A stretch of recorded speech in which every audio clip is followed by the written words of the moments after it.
Thousands of infants in Brazil are being diagnosed with a devastating birth defect, and medical researchers believe it might be linked to a mosquito-borne virus. So what is this mysterious virus, and how do we stop it?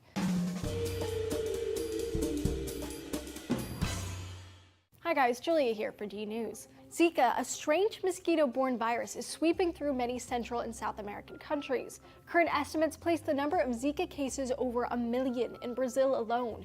And in response to the outbreak, the CDC has implemented 2 new travel bans to an already large list for pregnant women, one on the United States Virgin Islands and the other on the Dominican Republic. The ban is for pregnant women specifically because since the epidemic started, the incidences of microcephaly, a devastating birth defect, have skyrocketed. Microcephaly is a condition where a baby is born with a small head. Because the head is so small in those born with the condition, the brain is small too, meaning it's underdeveloped, which can cause a whole range of other health issues, like cognitive deficits, seizures, feeding problems, vision problems, and hearing loss. Unfortunately, there's no cure for the condition, only treatments for its effects.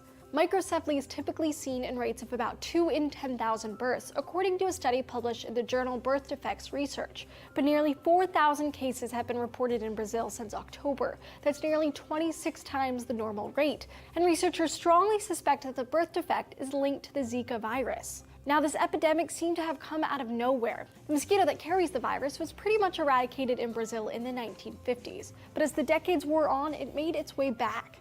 Then, last year, reports of Zika in Brazil started popping up. It wasn't taken too seriously since its symptoms in adults are mild, just things like a fever or a rash.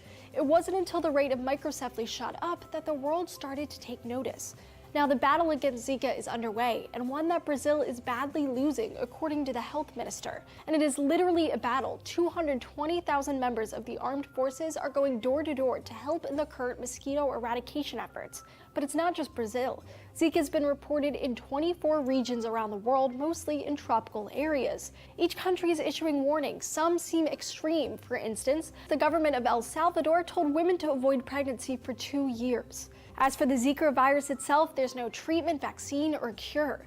The CDC says the best way to avoid the virus is to avoid mosquito bites. Now, experts say that a U.S. outbreak is unlikely to occur. They believe that most cases will happen to those who travel to Brazil and other affected countries. But this summer, tons of people will descend on Rio de Janeiro for the 2016 Games, which some experts are calling a perfect dissemination vehicle for Zika. If people travel to Brazil, get Zika from a mosquito bite, then return home and get bitten there, the Zika virus could transfer to the local mosquito population, which would mean that there's a potential for localized outbreaks in other parts of the world. Zika is just one of many viruses and diseases that mosquitoes carry.